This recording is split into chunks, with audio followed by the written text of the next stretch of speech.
কিন্তু বাবা বর্তমান সংসারে যার একটা বউ আছে, বর্তমান বউয়ের দ্বারা স্বামীরা আঘাত পায় না? না পায়? কিলে কিলে এমন ঢিকেছে, এক ঢিকেতে দাঁত লাগিতে দাঁতকেও রক্ত পড়া গেলে শেষ। এলাকা মাখিয়ে ঢিকে নুকে বাপ তোকে বন্ধ না হয়, কামড়াকে ফার্মাসি ধরি, ফার্মাসির হাত দেওয়ার হয়। ভাবি দাদার দাঁত কাঙ্গি ভাঙে, কবর তো পার আমি ঢিকেছ। দাদা কুনি কইবে তো ভাবি বউ ঢিকেছে। কন্ত বাবা সেদিন কোনো বউ কালে ভালে যদি স্বামী নাকেটাকে ঢিকি ফেলায়, কোন ওই গ্রামত কবে মোর বউ নাকেটাকে ঢিকেছে? জিন্দেগি তো খবর না, তোর ঠিক না? ঠিক লাস্টের ফার্মাসি লাগা ভাবি ভাই ভাল মানুষই বাজার থেকে গেল, ওরা দাঁত ভাঙিল। কি এলাকা উত্তর পায় নাস্টক কাজ ভাই কষিনে ভাত খাবার দিয়া মোড়ে ঠেউসতে খেয়ে পড়ে গেছে। কত নারী রে বাবা, মাথা কাম করে না, ধরে ঠিক না? ঠিক।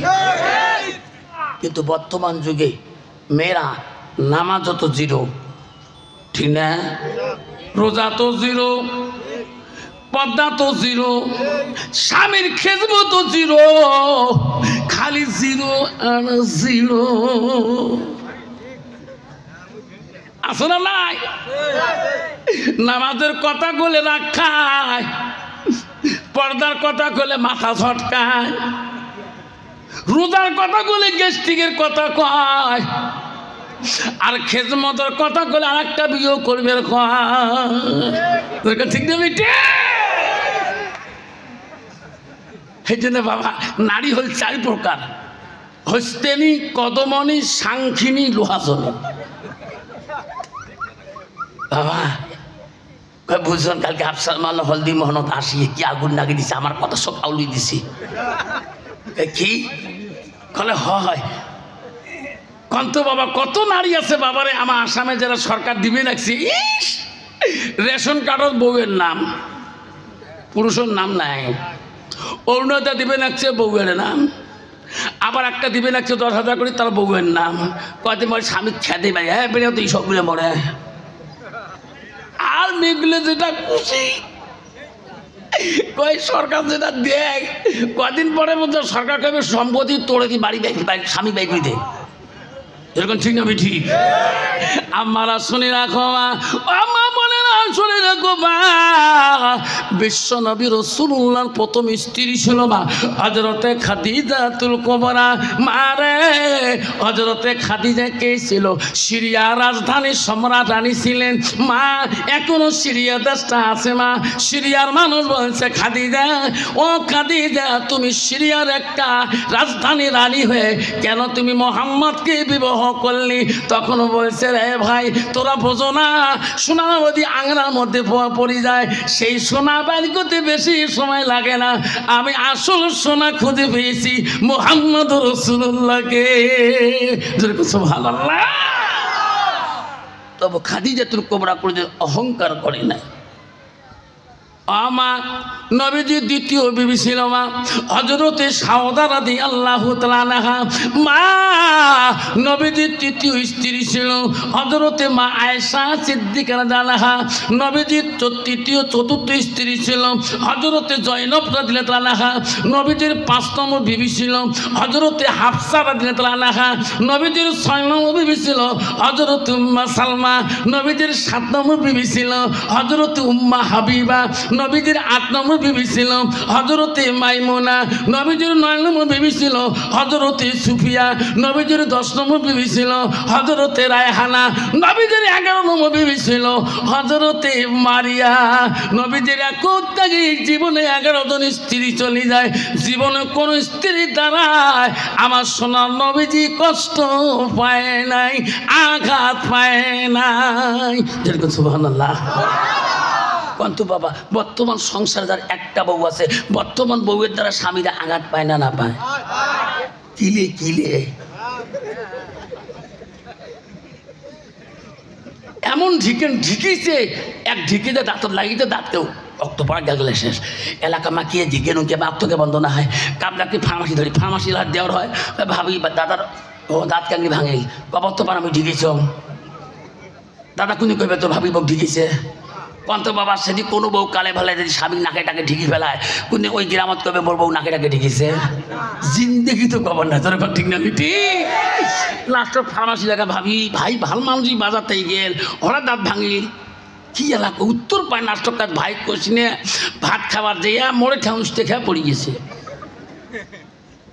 কত নারী রে বাবা মাথা কাম করে না জোরে কোন ঠিক না ঠিক মা বলে না আম্মা রসুল বলছে ওয়া তাদ বালাহা ও মা আল্লাহ রসুল বলো যখন তোমার স্বামী তোমার বাড়িতে যাবে তোমার স্বামী ক্লান্ত শরীর পরেশানির শরীর বহুত কাজের শরীর ব্যবসা বাণিজ্যের শরীর খেতে খামারের শরীর বিভিন্ন কাজ কামের শরীর স্বামী যখন বাড়িতে যাবে রসুল বলো জাউজুহা আনহা রাদি তোমার স্বামীকে তোমার কথার দ্বারা তুমি রাজি খুশি করাও যখন সুবহানাল্লাহ রসুল বলো যদি তুমি তোমার স্বামী তোমার কথা রাজি খুশি হয়ে যায় রসুল বলল খালাতির জান্নাত সেই মেয়েটা হবে জান্নাতি যেরকম সুবহানাল্লাহ কিন্তু বাবা বর্তমান যুগের নারী স্বামীরা কথা কত জানে না স্বামীর সাথে কথা বলবো তাও বোঝে না যেরকম ঠিক না বেঠিক তো বুঝন কালকে আফসা মোল্লা কথা আউলি দিছে ওই ঢিকিটা আমার বাড়িতে ঘটনা হয়ে গেছে ও বউ ও আর শুনি যে এক কল জায়গায় থরথরে কাঁপে কোন দিন ধরে না বউ বাবুর বাপ কদিন থেকে আওয়া একটু কম করে ঢিকেছো না যত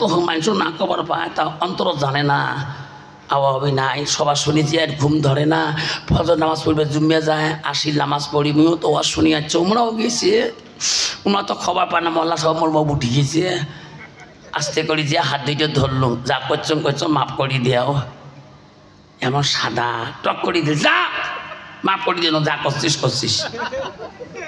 বউ তুইও তো মোর কালকের ব্যাগত তুই মোর ওয়াজ শুনছে তুই মোর মাসির বেটি বোন নিজের মাসির বেটি বোন তুই মোর দুলিয়া ভাই বলে বেঁচে তুই গুড়ি ফেলতেছিস তুই মাপ নিস নাই মুই মাপ নেন মোর মাও বলি কিন্তু বাবার কাছে মাপ নেনি তারে বেটি মুই মোর মা এত ডাকু আছি মোর বাপের ভয় মোর মা ছুটকে বাড়িতে বাড়ি এসে নেই ঠিক না ঠিক মা যদি ভালো হয় মেয়ে ভালো হবে মেয়ে যদি ভালো হয় রে মা ভালো হবে মাস্টার যদি ভালো হয় ছাত্র ভালো হবে ছাত্র যদি ভালো হয় রে মাস্টার ভালো হবে ইডি যদি ভালো হয় ফার্মা ভালো হবে ফার্মা যদি ভালো হয় রে ইডি ভালো হবে এমনও জাতের কচু আছে অল্প জালে সিদ্ধ হয় এমনও জাতের মেয়ে আছে অল্প কথায় বুঝিয়ে পায় এমনও জাতের কচু আছে অল্প জালে সেজে না এমনও জাতের মেয়ে আছে অল্প কথায় বোঝে না বাপ ভালো তা ছেলে ভালো মা ভালো তা ঝি গাই ভালো তা বাছুর ভালো দুধ ভালো তার ঘি যেরকম ঠিক না বেটি সেই জন্য রাসূল বলছে নারীকে বিয়ে করতে হলে নারীর গুণ দেখি বিয়ে করো আমার নবী বললেন এক নম্বর গুণ কি ওই মেয়েটা দুনিয়াতে যতই ডিগ্রি কোয়ালিফিকেশন হোক না কেন নবী বললেন ওই মেয়েটাকে বাড়িতে চিরকালের সঙ্গিনী বধূ বানাইতে হলে ওই মেয়েটার ভিতরে দেখো ইলম আছে কিনা আল্লাহর কোরআন পড়তে পারে কিনা আল্লাহ রাসূলের হাদিস কিছু জানে কিনা নবী বললেন ওই মেয়েটাকে বিবাহ করতে হলে দুই নম্বর গুণ দেখো মেয়েটাকে বাড়িতে আনতে হলে তাদের বংশের মধ্যে তাকে আর দেখো আল্লাহওয়ালা মুত্তাকিন পরহেজগারী মানুষ আছে কি না মুসলমান দুটা দেখে না মুসলমানও দেখে নগদ কত বাকি কত নগদ কত আর বাকি কত এলা মদারুর বেড়ি হোক বা সুদেরুর বেড়ি হোক কার হয় হোক নগদ কত তোমার জায়গা নাই আমার জায়গা আছে ওই জন্য বউ ডিজিটাল মার্কা ইস কি দিনে কত ফোন রে বাপ মক্কা হুজুর দোয়া করেন কে তোমার ভাবি গেছে 14,000 টাকা দিয়ে মোবাইল কিনে জন্য উত্তর মোটটা 1200 টাকা কারণ তোমার ভাবি বলে ভিডিও কল করবি পাগলা না আব্বারে কি যুগ আসিলে বাবা আমার আসামে আমার মামা আইন করে দিছে বাল্য বিবাহ বন্ধ করে দিছে 18 বছর বিশে যে বিয়ে পড়াবে সে কাজীও মরিল মেয়ের মাও মরিল ছেলের বাপ মরিল ছেলের মা মরিল ছেলের বাপও মরিল বাবা সোনার চানরা আগত এলা আসামত নাই, এলা পালাপালি শুরু হয়েছে 300 আর বাবা 800 আর বাপ। মামা তো আর খুশি, কত পালান পালান, কারো বয়স 40, কারো বয়স 36, আর ধরবে ধরবে। এই কদিন একটা পালাইছে, ইলেকট্রিসিটি বিল দিবে, দুইটে বেটি বড় বড় এলপি স্কুল পড়ে। বাবারে স্বামী কইছে করে যাস, ইলেকট্রিক বিল দিবে, যাক ছাড়বো হয়ে নাই, সে বিলের গন্ডগোল। ওই যে বিল দিবের গেছে 7 দিনও নাই, কোন দেশ গেছে মাইও শোনা জানে। যাইতো গেল কুলো গেল জেল কুলো মান, বেটি লাগে গোসল খাঁদি ডুবাইল সম্মান। বেটি কলেজ পরে রে বেটি নলেজ বাড়াইছে, তলে তলে স্টাডি করিছে। যাইতো গেল কুলো গেল জেল কুলো মান, বেটা লাগে গোসল খাজি ডুবাইল সম্মান। বেটা কলেজ পরে রে বেটা নলেজ বাড়াইছে, তলে তলে স্টাডি করিছে। চ্যাংড়া চ্যাংড়ি রাজি কি করে দেশের কাজী, যেরকম ঠিক না বিটি? এই যুগে বর্তমান প্রচুর ভয়ানক যুগে শিখেছে বাবা। আব্বা কেন শিখেছে?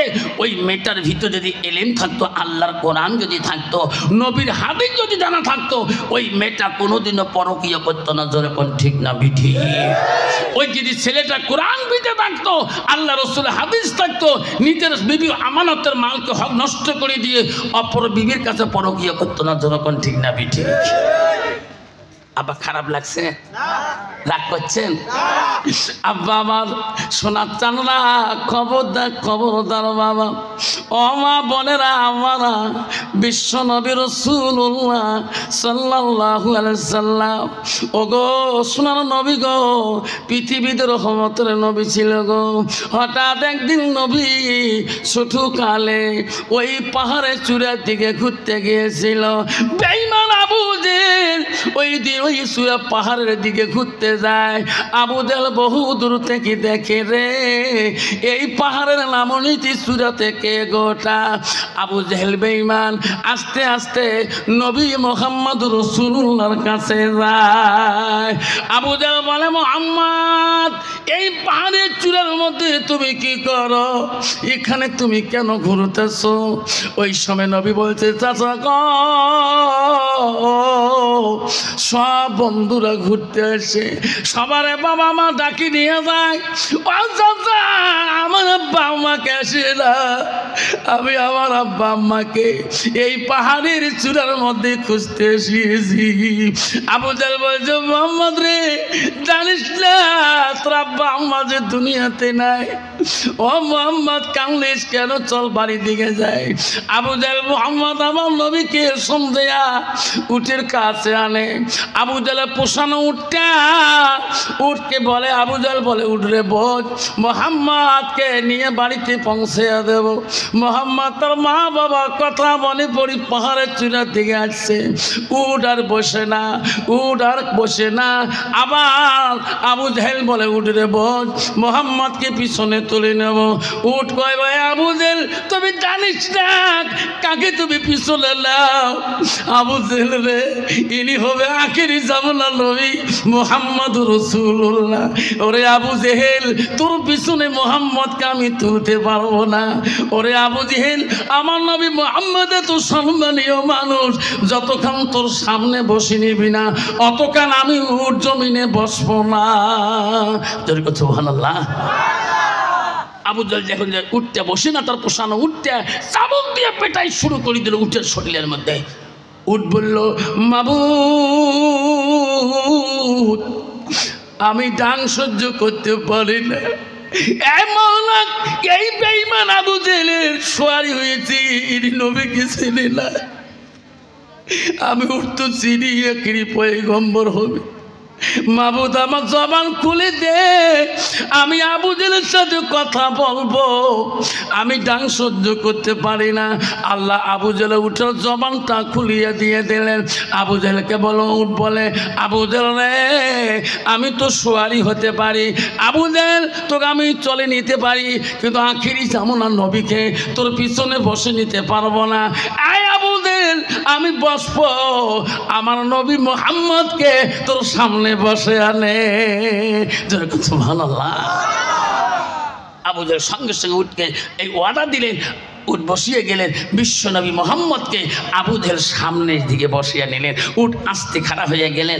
আবু জাহেল তার বাড়ির পৌঁছে দেওয়ার পরে আবু জাহেল বাড়িতে যে তার বিবিকে ডাক মারলেন, বিবি কেন আমার পোষানো উট তুমি দানা পিনে দাও, আমি দানা পিনে দেই, এত আদর যত্ন করি, আজকে উট আমার কথা না শুনিয়ে কি হয়েছে, উটের জবান দিয়ে একটা কথা শুনলাম, কি মোহাম্মদ বলে আখিরি জামানার নবী হবে, তোমার কি বিশ্বাস হয়? আবু জাহেলের স্ত্রী বলে আমার বিশ্বাস হয়। যেরকম সুবহানাল্লাহ।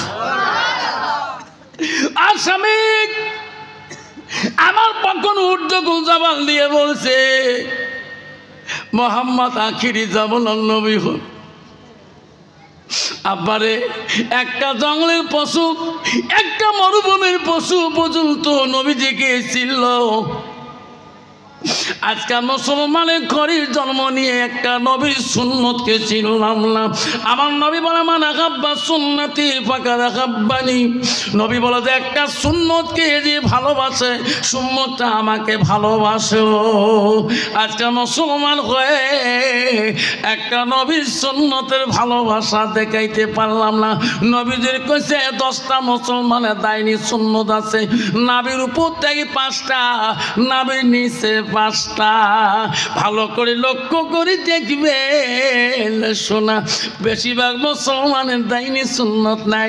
আবারে নবীজি বলল লিম্মা জিম্মার অপরা, 3 তরিকা। 1 তরিকায় মাথা চুল রাখতে হয়। কন্ত বাবা বর্তমান যুবক ছেলেগুলার মাথা চুলের কোনো তরিকা আছে নাকি? আছে? ইস কি চুলের কাটনি রে বাবা, মাথা কাম করে না। এদিক কাটছে দে এদি নাই, এদিক কাটছে দে এদি নাই। যেরকম ঠিক না? আমি ঠিক কেন বাবা? ওই ছেলেটা যদি এই সময় মক্তবে যদি সন্ধ্যার সময় গেত হুজুরের কাছে, মাওলানা মালিকুলের কাছে, লম্বা চুল নিয়ে গেলে লাঠি দিয়ে চুলের মধ্যে ডাং দিত, এই আব্দুর রহমান তোর চুলের তরিকা হয় নাই, চুল কাটতে হবে, তোর মোচ লম্বা হয়েছে রে, মোচ কাটতে হবে। রাসূলুল্লাহ বললেন মোচ কাটাটাও দায়নি সুন্নত। যদি কোন সুবহানাল্লাহ। মুসলমান এখন যেই জামানার মুসলমান দাড়ি কাটিয়া মোচের লম্বা সাইজ বানায়, আছে না? মোচের সম্ভব করে। আব্বা আমার মা বলে না, যুবক জীবনে নবীর সুন্নতের ভালোবাসা বোঝে নাই। মসজিদে গেছে, নামাজ পড়ছে, হঠাৎ করে একদিন সুন্নতের বয়ান শুনলেন। একবার যাই দাড়ির মধ্যে খুল লাগাইবে, সে রাসূলুল্লাহর কলিজার মধ্যে সে খুল লাগাইল। যুবকের চোখের পানি ধর করে পড়া শুরু করলো, হুজুর আমি বহুদিন ধরে নামাজ পড়ি, রোজা করি, হুজুর গো এতদিন আমি সুন্নতের বয়ান শুনি নাই। আমি জীবনে যত দাড়ি কাটছিলাম, কাল দিলে তওবা পড়িয়া দাও, আমাকে তওবা করিয়া দাও। আর আমি জীবনে কোনোদিনও আমি নবীজির সুন্নতে আঘাত দেব না। যেরকম সুবহানাল্লাহ। আল্লাহ রাব্বুল আলামিন বলছে, বান্দারে জীবনে একবার যখন তুমি ভুল করবা আর একবার কাজ দিলে তওবা করে নিবা, আমি আল্লাহ তওবাকারীকে বেশি পছন্দ করি। যুবক তওবাকারী বাড়িতে গেছে, আর দাড়ির মধ্যে খুল লাগায় না, অপ্রয়োজনীয় শরীরের রুমগুলো ফেলিয়া দেয়। এমন করি 6 মাস যখন চলে যায়, দাড়িগুলো সুন্দর হয়ে যায়। বারবার দাড়ি বলে আফসোস করে, আল্লাহ আমি যদি আগে জানতাম এত সুন্দর দাড়ি আমি খুল লাগাইতাম না। হঠাৎ করে একদিন তার মামা শ্বশুর বাড়িতে গেলেন, যে বলো ও জামাই গো, কেন মামু আমার বাড়িতে কালকে আমার একটা মেয়ের মোহরনা চুক্তি করা হবে, আপনি আমার একটা ভাগিনী জামাই, আমার ভাগিনীকে নিয়ে ওই বিয়ার মোহরনা তোমার যেতে হবে। ভাগিনী জামাই তো আল্লাহওয়ালা মানুষ, কইছে মামু গো আল্লাহ যদি নিয়ে যায় আমি তোমার বিয়ার বেটির মোহরনাতে যাব। যেরকম সুবহানাল্লাহ। আল্লাহ আল্লাহ কাম করবে, দিনের কাজ করবে, তার তাওয়াক্কুল তো আসবে আল্লাহ যদি নিয়ে যায়। যেরকম ঠিক না ঠিক? জামাই ঠিক আছে, আল্লাহ যদি নিয়ে যায় আমার ভাগ্নিকে সঙ্গে নিয়ে যাবেন, কারণ আমার বেটির কালকে মোহরনা চুক্তি করা হবে। রাত্রি পেয়ে গেলেন। আদরের স্ত্রী বললেন, ওগো স্বামী, কালকে মামু আচ্ছা আমার বাড়িতে দাওয়াত দিল, তোমার আমার সামনে চলো বিরিয়ান। আমি তো রেডি। তুমি বিড়েলে হ্যাঁ ভাই, না আপনি রেডি নাই। আর স্বামী 6 মাস থেকে দেখছি আপনি দাড়ির মধ্যে খুল লাগান না, এই দাড়ি অবস্থা আমি নিয়ে যেতে পারবো না। স্বামী গো, আমার মামা যত জামাই আসবে একটারও দাড়ি নাই, নি দাঁড়িয়ে তোমাকে যদি দাড়ি অবস্থায় নিয়ে যান সাথে করি সবাই এবং মুন্সির বউ করবে মুই সরমতি মরি যান, তোমার তাড়াতাড়ি দাড়ি কাটো। স্বামী কইছে, না বিবি রে, আলেমের কাছে তওবা করছি রে বিবি, আমি জীবনে চলে যাবে দাড়ির মধ্যে ফুল লাগাবো না। ও বিবি, আমি সোনার নবীজিরা মনে আঘাত দিতে চাই না। যেরকম সুবহানাল্লাহ। বিবি বলছে, না স্বামী, আমি আগে যদি জানতাম আপনি এই প্রতিশ্রুতি করেছেন দাড়ি রাখবেন, তাহলে আমি তোমার সাথে বিয়ে বসতাম না। স্বামী গো, খবরদার দাড়ি কাটতে হবে। লাস্টের মধ্যে বলো, স্বামী আপনি যদি দাড়ি না কাটেন আমি সংসার দিবস রাজি হয়ে যাব। আমি দাড়িওয়ালা স্বামী পছন্দ করি না। দুইজনের তর্ক বিতর্ক শুরু হলো। স্ত্রী দাড়ি বলতে কাটতে হবে, স্বামী বলছে আমি দাড়ির মধ্যে খুল লাগাবো না, আমি রাসূলুল্লাহর মনে দুঃখ দেব না। যেরকম সুবহানাল্লাহ। দুই স্বামী স্ত্রী তর্ক বিতর্ক হতে হতে স্ত্রী টামটুপলা বানিয়ে নিলেন, দুয়ে নিজে নিজে সাজে বাইরে রওনা হলেন। স্বামী দৌড়ে যে হাত ধরে বলল, বিবি রে কোথায় যাও তুমি? আমি বাপের বাড়ি দিয়ে মামার বাড়িতে যাব। আমিও তো যাব। না না, তোমার যাওয়া লাগবে না। ও স্বামী, তোমরা থাকেন এই বাড়িতে, আমি চিরকালে তোমাকে ছাড়ে গেলাম, যতদিন দাড়ি কাটবেন না এই বাড়িতে পা দেব না। জোরে কর নাউজুবিল্লাহ। স্বামী বলছে, দেখ বিবি, দাড়ির মধ্যে খুল লাগালে নবীর কলিজা কষ্ট পাবে, এই পাপের ভাগটা কে নেবে? মুই নি। মেয়ে মানুষ পাপক ভয় করে না। প্রমাণ, এদি কোনো মেয়ে মানুষ শ্বশুর গাইল পড়ে, যদি স্বামীতে স্ট্রং হয়, এদি আরে মোর মাকে গছি কোরআন ধরি মুখ কোরআন ধরি গেলে জুম্মে হত করে দেন, ঠিক না ভাই? ঠিক। স্বামী তো পাগলা, কিরে কোরআন সে নিবে চায়, জুম্মে হত করে দিবে চায়, তাহলে মার দোষ। বাপকা মা বুড়ি হয়ে গেলে সভা পরিবর্তন হয় নাই কেবা? তোর বউ কোরআন শরীফ দিবে চায়, জুম্মে হত করে দিবে চায়, এটা তো মেয়েদের চালাক। জুম্মে হত করতে কথা বলে তো বাঁচি যায়, কত টেকনিক্যাল বুদ্ধি। লাস্টের মধ্যে স্বামী চলে যাবে, লাস্টের মধ্যে বউ চলে যাবে। আস্তে করে বিবির হাতটা ধরে বলল, বিবি রে, এই দাড়ি কাটলে যত পাপ হবে, পাপের ভাগে কে হবে? বলছে, স্বামীকে তোমার দাড়ি কাটতে যত গুনাহ হবে, পাপ হবে, আমি মানি নিলাম, সমস্ত পাপের দায়িত্ব আমি নিলাম। বিবি রে, দাড়ি কাটবো, আমার কাছে খুচরা পয়সা নাই। বেঈমান বিবি সঙ্গে সঙ্গে 5টা টাকা কয়লানি দিল। যাও যাও, আমি এখনো সাজি পারি বাড়িতে আসি, আপনি নাপিতের দোকানে যেয়া দাঁড়িয়ে চেঁচিয়া সুন্দর করে সাজি পারে আসো, তোমাকে নিয়ে আমি মামার ওই বেটির মোহরনা চুক্তিতে চলে যাব। স্বামী 5টা টাকা হাতে নিয়ে কান্দে আর বলে, মাবুদ, তোর নবীর ভালোবাসা রাখতে হলে আমার সোনার সংসারটা জ্বলিয়া যায়, আমার সোনার সংসারটা চিরকালে ভাঙিয়া যায়। এ মাবুদ, কোন দিকে যাব? নবীর সুন্নতের ভালোবাসা রাখবো না সোনার সংসার বানিয়ে রাখবো? কোন দিকে যাবে? বিবি তো বলছে দাঁড়িয়ে রাখলে সংসার করবো না। 5টা টাকা নিয়ে যুবক, বড় পরহেজগার আল্লাহওয়ালা যুবক, কান্দে আর বলে, মাবুদ রে, 10 বছর থেকে সংসার করলাম, এই মাওলা আজকে দাঁড়িয়ে চলে সোনার সংসার জ্বলিয়ে যায়, তো নবীর ভালোবাসা অন্তরে রাখবো না দাড়ি কাটবো? কোন দিকে যাব মাওলা? 5টা টাকা নিয়ে নাপিতের দোকানের সামনে গু করি কান্দে। নাপিত বলে, বেটা রে, দুপুর টাইম হয়েছে, খাওয়ার টাইম হয়ে গেল, তুমি দাড়ি কাটতে আসি কান্দো কে? যদি তুমি দাড়ি কাটো তা তাড়াতাড়ি বসো, নাহলে আমি দোকানের ঝাঁপ পরে দুপুর টাইমে খানা খেতে যাবো। আও বাবারে, দাড়ি কাটতে তো নাপিতরা আফসোস করে না। বাবা নাপিত কিন্তু দাড়ি কাটতে আফসোস করে, মারে টান। যুবক বলছে আল্লাহ কোন দিকে যাই, এত সুন্দর দাড়ি কেমন করি আল্লাহ, এই দাড়ি এত দিনের দাড়িটা কেমন করি ফুল লাগাইবে। নাপিত বলে যুবক কাউনি লাভ নাই, আমার সময় নাই, তাড়াতাড়ি বসুন। যুবক দুই চোখের পানি ফেলে হুল চেয়ারে যখন বসিয়ে গেলেন, হুল চেয়ারে বসার সাথে নাপিত দেখ না ক্রিম লাগে দেয়, লাগে দিয়ে ব্রাশটা পানির মধ্যে চুপবে, চুপে ওই ক্রিম জানলার মধ্যে যত ঘুরে ঘুরাইতে গোটায় মুখটা ফেনা তুলিয়ে দেয়। ফেনা কখন হয়ে যায় বাবা, ওই নাপিত আস্তে করে খুঁটটা বাড়ি করিয়ে চামড়ার মধ্যে মারে টান। আমরাই দেখলাম বাবা কোনো বিলের ছিল না, 86 87 মধ্যে দেখলাম একান খুদ দিয়ে আমার গ্রামে বাবলু না কমে 20-30টা করি মুছ ফেলাইছে, কারো সিপটি হয় নাই। এলা বাবা একটা মুছ ফেলাইলে বেলেট ফেলে আর এখন মুখ বেলেট লাগা খায়, জোরে কম ঠিক না বিধি। ও বাবা রে ওই বেলেট দিয়ে দেখছো খুদ দিয়ে মোর বাবারও মুছ ফেলি দিল, মোর যেত বড় মুছ ফেলি দিল, খুদ তো কোনোদিন তো সিপটি হল না। আবার ওই নাপিত যখন খুরবাই করলো চামড়ার মধ্যে 2টা ডলা মারি দিল, তখনও যুবকের চোখের পানি আর সহ্য ছিল না।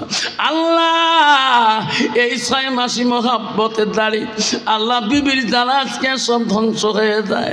আল্লাহ আমি কেমন করে সহ্য করব আল্লাহ। ওই ফেনার মধ্যে দাঁড়িয়ে ফেনা দেখ আল্লাহর ভয়ে 2 বিন্দু চোখের পানি যখন দাড়ির মধ্যে ফেনার মধ্যে পড়িয়ে যায়, আল্লাহ আমি তো নবীর ভালোবাসা রাখতে পারলাম না। নাপিত বেটা 2 বার যখন খাড়াইয়া ওই খুঁড়ের কানি যখন দাড়ির মধ্যে যখন ফেনার উপরে বসে দেয়, বসার সাথে সাথে একটা দাড়ি কোনো মতে কাটা গেছে, খুঁড়ের কানি যে চামড়ার মধ্যে ঢুকিয়ে গেল। নাপিত কান্নার সাথে রক্ত ছচ্ছর শুরু। নাপিত দেখে ফিটকারি দেয়, এই ও মেডিসিন লাগায়, রক্ত বন্ধ হয় না, ফেনা দিয়ে রক্ত দাড়ি ভিড়ে যেতেছে। নাপিত বলছে ভাই আমি মনে হয় একটা দাড়ি কাটা গেছে আর খুঁড়ের কানি তো চামড়ার মধ্যে বসে গেছে ভাই, রক্ত বন্ধ হয় না, মোর দোকানে ফিটকারি ঠান্ডা বরফ ছাড়া কিছুই নাই ভাই, আমি রক্ত বন্ধ করতে পারি না, তোর বুক ভিজিয়ে গেল, তুমি তাড়াতাড়ি হাসপাতালে দৌড় মারো। যুবক ওই দাড়ির কানি চিবি ধরিয়া কান্দে কান্দে হাসপাতাল যার বলে মাওলা নিশ্চয় তুমি নারাজ হয়েছ, আল্লাহ নিশ্চয় তুমি নারাজ হয়েছ। হাসপাতালের দরজায় যে কান্দে, ডাক্তার বাবু বলে বেটারে হাসপাতালের দরজার মধ্যে চিৎকার দাও কেন? ডাক্তার বাবু আমার দাড়িতে খুল লাগাইছে, রক্ত বন্ধ হয় না। ডাক্তার বলছে বেটারে সেকেন্ডের কামাই, বেশি সময় লাগবে, 1 সেকেন্ডে তোর দাড়ি রক্ত বন্ধ করে দেব, তাড়াতাড়ি হাসপাতালের বেটে বিছনার মধ্যে শুয়ে পড়ো। ডাক্তার বাবু বিছনায় যখন রোগীকে শুয়েলেন, ওই যুবককে শুয়েলেন, যত মেডিসিন যত ইঞ্জেকশন প্রোটেকশন দিয়ে দিলেন। 1 সেকেন্ড তো দূরের কথা, 60 সেকেন্ডে 1 মিনিট হয়, 60 মিনিটে 1 ঘন্টা হয়, 1 ঘন্টা চলে যায়, 1 সেকেন্ড রক্ত বন্ধ ডাক্তারও করতে পারে না। ওখানে পাওয়ার আছে ডাক্তারের? ডাক্তার বললে আল্লাহ জীবনে কত রোগী মাবুদ কত রোগী ফল করলাম, মাংস কাটে কাটে জোড়াই দিয়ে সেলাই করে রোগী ভাল হয়ে যায়, সামান্য একটু খুঁড় লাগিছে রক্ত বন্ধ করতে পারলাম না। ডাক্তার বলছে বেটারে আমার রুগী এসেছে, তুমি বিছনা ছেড়ে দাও কেন? আমি তোর কাছে চিকিৎসায় হারেন হয়ে গেলাম, আমি তো দাড়ি রক্ত বন্ধ করতে পারলাম না। যুবক বিছনা ছাড়িয়ে দিল, রক্ত রক্ত বিছনা হয়ে গেছে। যুবক কানলে, ডাক্তার বাবু গো এই দাড়ি রক্ত আমি কোথায় গেলে ভালো হবে, আমি চিকিৎসা ডাক্তার দেখে দেন। ওই ডাক্তার বলো বেটারে ডাক্তারি করতে করতে বুড়ে হয়ে গেলাম, আমি কদিন পরে কবরে চলে যাব, এ বেটা, আমার মনে হয় পৃথিবীতে এমন কোনো ডাক্তার নাই তোমার দাড়ির ডাক্তার এই দাড়ি রক্ত বন্ধ করবে।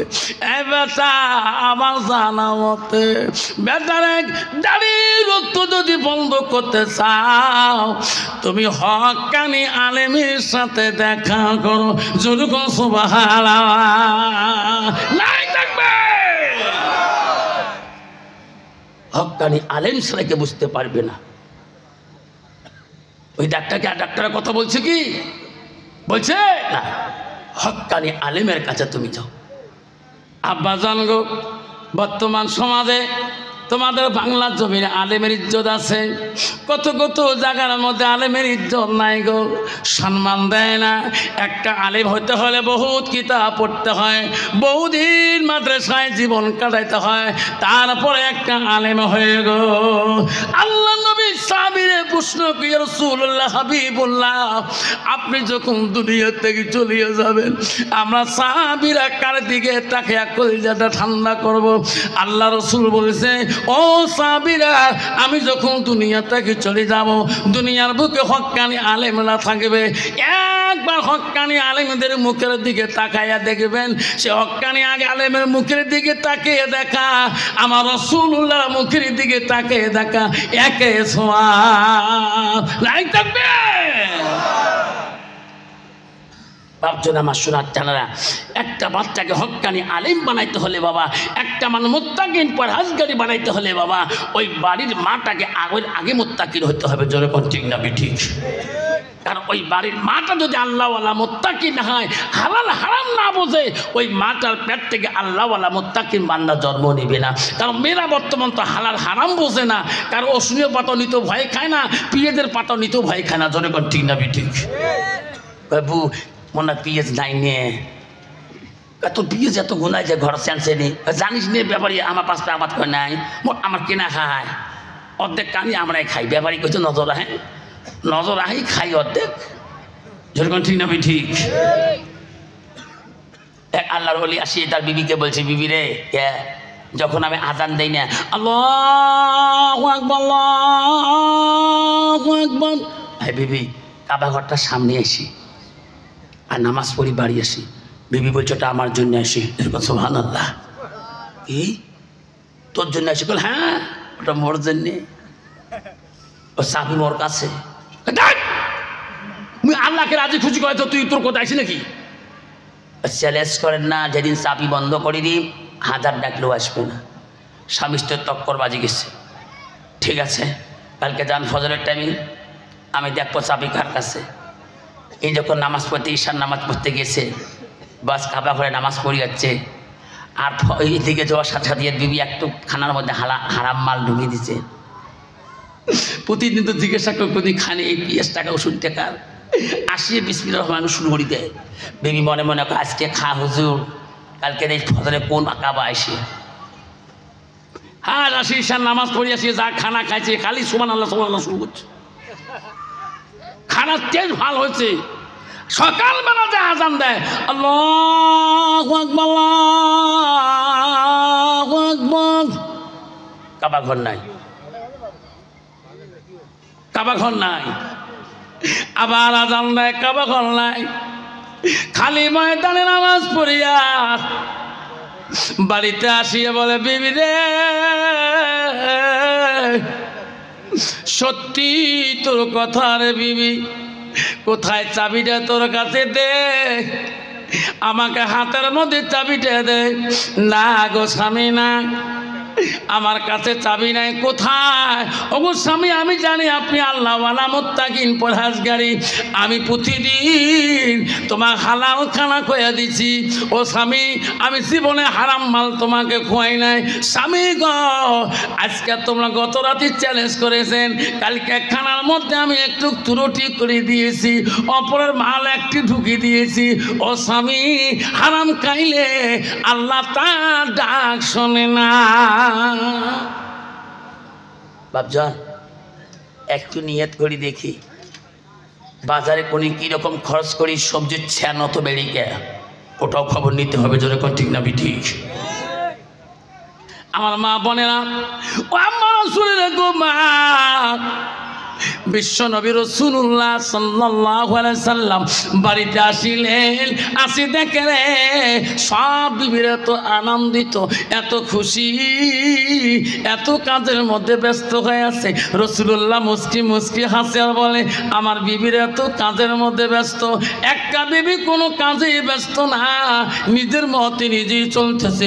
রাসূলুল্লাহ আস্তে করে ডাক মারলো, আয়েশা, আয়েশা রে আইসো, আমার কাছে আইসো।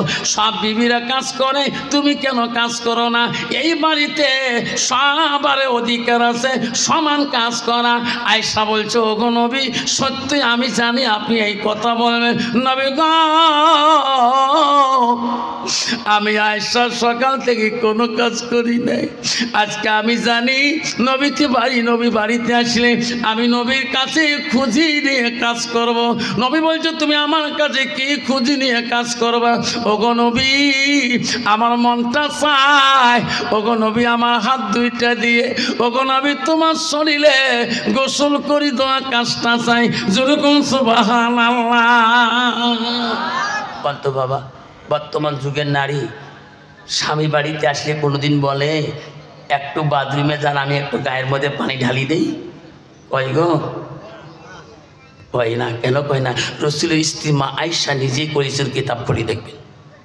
নবী গো, আপনি যদি পারমিশনটা দেন, আমার আয়েশার হাত দুইটা দিয়া আমি তোমার গোসল করে দিতে চাই। নবী বলছে, আয়েশা রে, আমাকে গোসল করে দিলে কি তুমি খুশি হবা? ওগো নবী, আপনি পারমিশন দিলে আমি গোসল দেব, আমি অত্যন্ত খুশি হয়ে যাব। নবী বলে, আয়েশা, তোমাকে যদি খুশি লাগে আমার বাধা নাই, আমাকে তুমি গোসল করে দিতে পারো।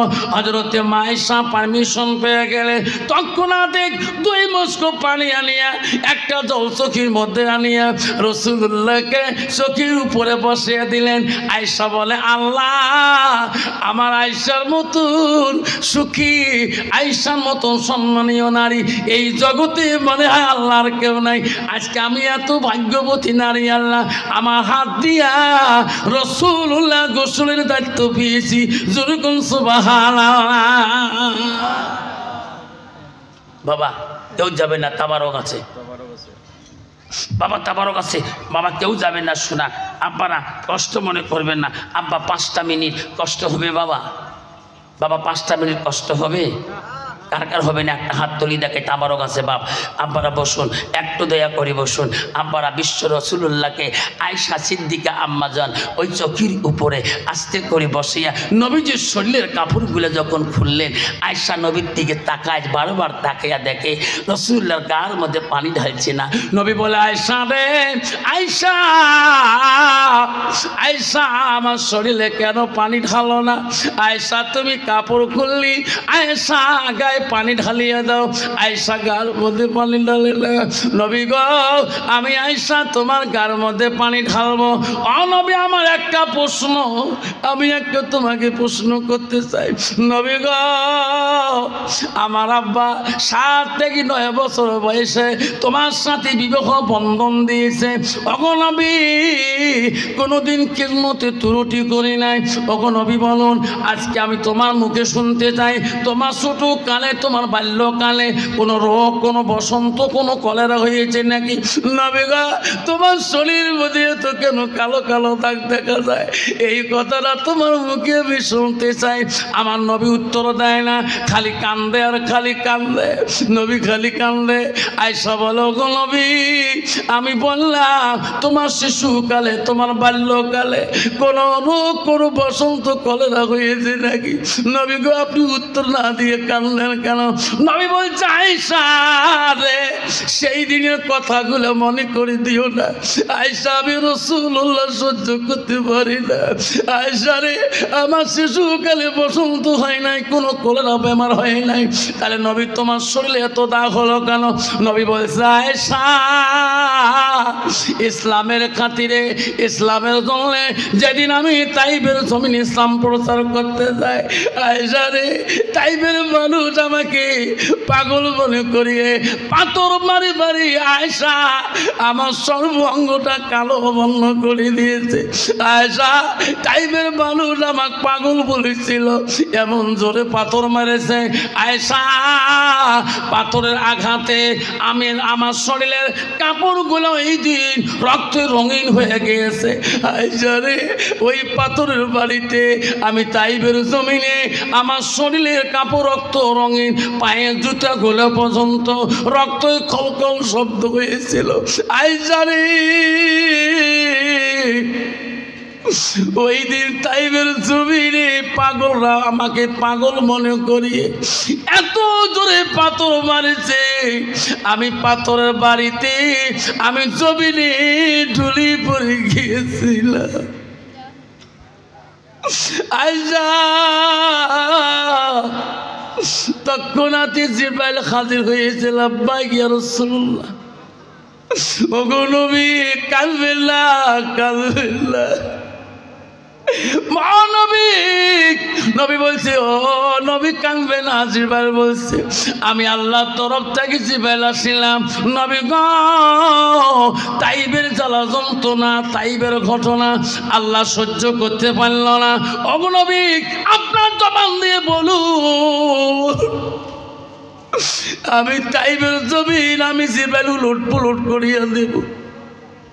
আপনি যতক্ষণ বলবেন না অতক্ষণ আমি জিবরাইল তো করতে পারি না।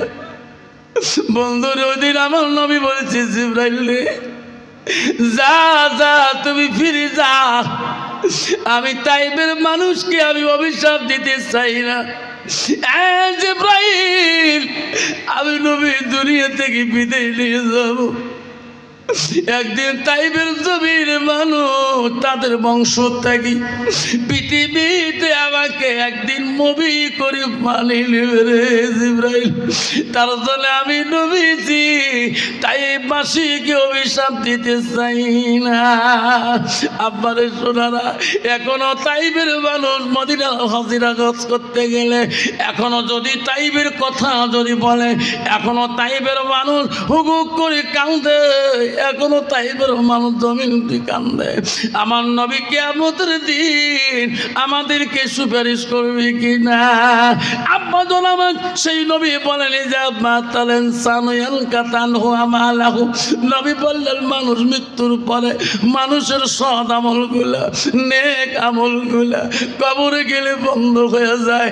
আমার রাসূল বললেন, মিন সালাসাতিন, তিনটা আমল কবরবাসীর জন্য বন্ধ হবে না। আমার রাসূল বলে, এক নম্বর সাদাকাতুল জারিয়া, যারা দুনিয়ার বুকে সাদকা দিবে, দান খয়রাত করবে, তার আমলটা কবরবাসীর জন্য বন্ধ হবে না। আব্বারা, আমার সোনার চালরা, আজকে হলদি মোহনতে কত বাবা আছে, কারো মা নাই, কারো বাবা নাই, কারো দাদা দাদি নেই, কবরের মধ্যে পড়ে আছে। যেরকম কার কার আছে বাবা, কার কার মা বাবা নাই বাবা, হাতটা দেখাইবেন কি? কার কার মা বাবা নাই একটু হাতটা দেখাইবেন। আমি একজন মুসাফির মানুষ। আল্লাহ রাসূল বুখারীতে বলছে, তিন ব্যক্তি দোয়া বিফলে যায় না। এক নম্বর হলো মুসাফিরের দোয়া, দুই নম্বর মজলুম ব্যক্তির দোয়া, তিন নম্বর মা বাবার দোয়া। সেই জন্যে বাপজন আমি দোয়া করে যাব আজকে এই মাদ্রাসার জন্যে, এই মসজিদের জন্যে, এই মক্তবের জন্যে, আব্বাজন আমার ওই মাটার জন্যে সাদাকাতুল জারিয়া হিসেবে, সাদকা জারিয়া হিসেবে আমি দোয়া করে যাব। আব্বাজন শোনার চান না, 5,000 টাকা নবীর ঘরের ভালোবাসায়, তোর মার ভালোবাসায়, তোর দাদুর ভালোবাসায়, তোর মা আব্বাজনের ভালোবাসায়। রসুল বলল সাদাকাতুল জারিয়া, তিনটা আমলে বন্ধ হবে না। রসুল এক নম্বরে বলল সাদকা জারিয়া, যারা দুনিয়াতে দান খয়রাত করবে, সাদকা দিবে, মার নামে বাবার নামে দিবে, দাদা দাদির নামে দিবে, সারা কবরবাসীর আমল বন্ধ হবে না। যেরকম সুবহানাল্লাহ। একটা বন্ধু যদি বলেন কেউ যাবেন না বাবা, একটা মান যদি বলে আমার মা নাই, আমার আব্বা নাই, আমি 5,000 টাকা খুচরা আমি ওয়াদা করে গেলাম, আব্বারে মনে রাখেন, আমার জীবনে যতদিন স্কুল মাস্টারি করছিলাম 22 বছর পর্যন্ত নারী খাচ্ছিলাম, কোনো বেতন পাই নাই। আমার মা বলছে, বাবা কতদিন সরকারের গোলামি করবি? আমি বলছি, মা আমার এই নিয়ম, 10 বছর হয়, 15 বছর হয়, 20 বছর স্কুল হয়। হায়রে স্কুল হওয়ার সময় হয়ে গেল, মা মারা গেল রে। স্কুল হয়ে গেল, চাকরি হইল, গাড়ি কিনলাম, গাড়ি কিনে গাড়ি চালাবো না, যতক্ষণ গ্রামের মানুষকে খাওয়াবো না। সবাইকে দাওয়াত করলাম, গ্রামের মানুষ মাদ্রাসায় 3-4টা দাওয়াত করলাম, বিয়ের বাড়ির মতো আইটাম রে। মাদ্রাসার বাচ্চারা কোরআন তেলাওয়াত করবে, দোয়া করবে, তারপরে গাড়ি চালাবো। বাড়িতে কত মানুষ আইটেম খাওয়া দাওয়া শুরু হলো, মাদ্রাসার বাচ্চারা হুজুররা খায়, আমি গাড়ি করে যাই, কান্দি বাড়িতে আসি, ঢুকি, বড় বেটি বলে, আব্বা আজকে এত মানুষকে দাওয়াত করছিস, কান্দিস কে? আব্বা মানুষ দেখলে খারাপ বলবে, তোর চোখের পানি কেন বুঝছিস, কি হলো তোর? আমি বলছি, বেটি সবাই নিয়ে গাড়ি হাত দিয়ে বলাই রে, আজকে আমার মাটা কেন বল? আমার মা কবরে শুয়ে আছে রে বেটি, আজকে যদি আমার মাটা বেঁচে থাকতো, আমার নেয়া গাড়ি বলে বলে মা না আশীর্বাদ দিত। এত মানুষ খাইতেছে, আমার মা থাকলে না কত না খুশি হয়ে গেত। শোনাচ্ছানরা, সে মাটার ভাগ্য হয়নি আমার গাড়িতে উঠতে। আব্বা সেই মাছ শাড়ি, আজকে মা শাড়ি তোমার আজকে কবরে পড়ে আছে, তোমার বাপটা কবরে পড়ে আছে। সেই মাটার নামে বাপটার নামে আমি 5,000 টাকায় এই মক্তবের জন্যে, এই মসজিদের জন্য একটা বাবার কাছে ওয়াদা চাই, একটা বাবার কাছে আমি চাই, দোয়া করে যাবো ইনশাল্লাহ। আল্লাহ তো কোনোদিনও গরিব বানাবে না। একটা বা 5,000 টাকা, হুজুর আমার মা নাই, হুজুর হুজুর আমার আব্বা নাই, হুজুর আমি 5,000 টাকা আমি এই মসজিদের জন্যে, মক্তবের জন্যে আমি সাদকা জারিয়া করে দিলাম। হুজুর আমার মার নামে দোয়া করে দেন, আমার আব্বার নামে দোয়া করে দেন, আমি দোয়া করে দিয়ে দেবো ইনশাল্লাহ। একটা বাবা হাত দেখাইতে পারবেন? একটা বাবা 5,000 টাকা আজকে দিতে পারে না, নামটা লেখে দিয়ে যাবেন, আমি দোয়া করে দেব।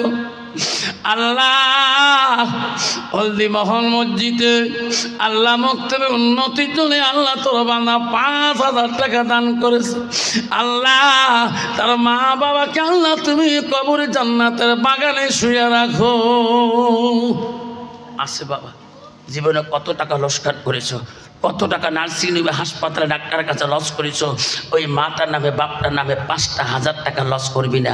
ওই কবরের মধ্যে সাদকা জারি হিসেবে 5,000 টাকা একটা বাবার কাছে ওয়াদা চাইলাম। এই হলদি মহলের মা আল্লাহর বান্দার কাছে একটা বাপ যদি বলে হুজুর 5,000 দিতে পারবে না, হুজুর নগদ নগদ যদি 50টা বাবা দেয়,